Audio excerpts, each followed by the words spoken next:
7 heures du matin, quelque part en Vésubie. Gardes-moniteurs du parc et bénévoles se réunissent tous les 2 ans, en fin d'hiver, dans le Mercantour, pour compter les tétralyres.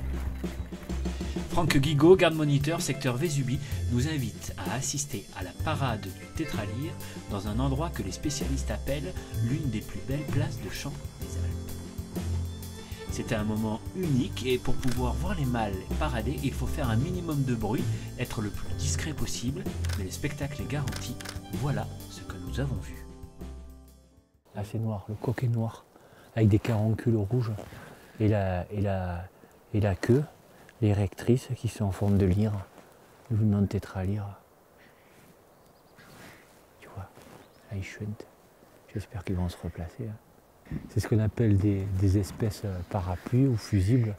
C'est qu'en fait, quand il n'y a plus ces animaux, c'est qu'il y a tout un équilibre biologique qui a disparu dessous, surtout dans du prébois de mélèze. C'est pour ça que l'hiver, ils sont très sensibles au dérangement et il faut éviter le plus possible de les faire voler parce qu'en fait, de ce qu'ils mangent, c'est à peine l'équilibre énergétique, voire ils sont déficitaires. Il faut pas qu'ils dépensent trop énergiquement, quoi. Voilà.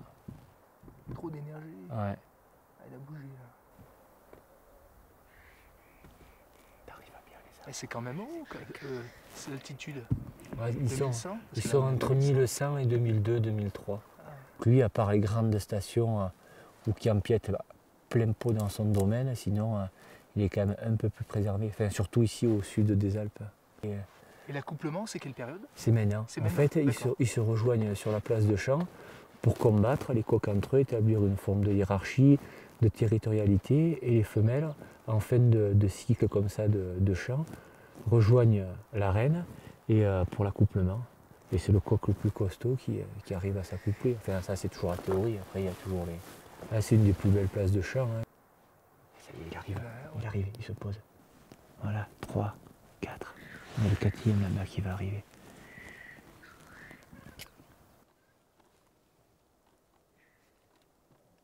Ils sont rigolos. Hein.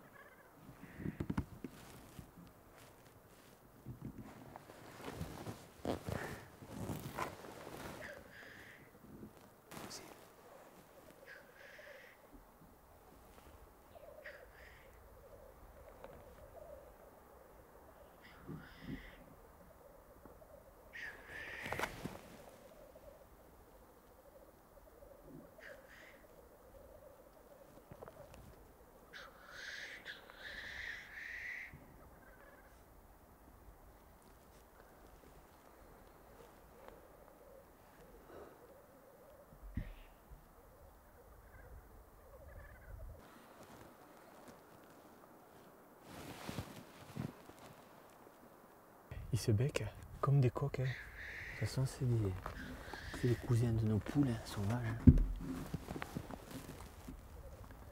Donc des fois, c'est des intimidations. Souvent, ils se gonflent les plumes, et ils ouvrent la lyre, mais après, ils se becquent.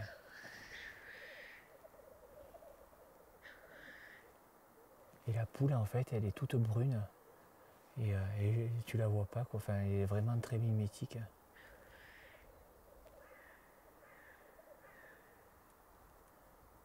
Ils aiment bien ce qu'on appelle ces places de champ, ces arènes, parce que c'est des endroits dégagés. Et en fait, à la fois ils sont très visibles, mais à la fois ils peuvent ils voient aussi s'il y a un prédateur, quoi, un aigle, un renard.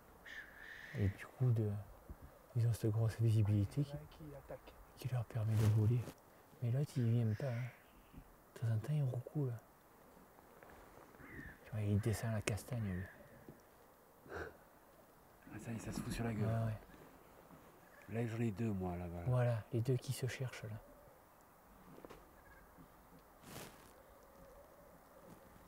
Des fois, la poule, tu l'entends, elle caquette. Après, ils ont la belle gorge bleue, tu vois. Noir luisant, avec leur reflet bleu et les caroncules rouges.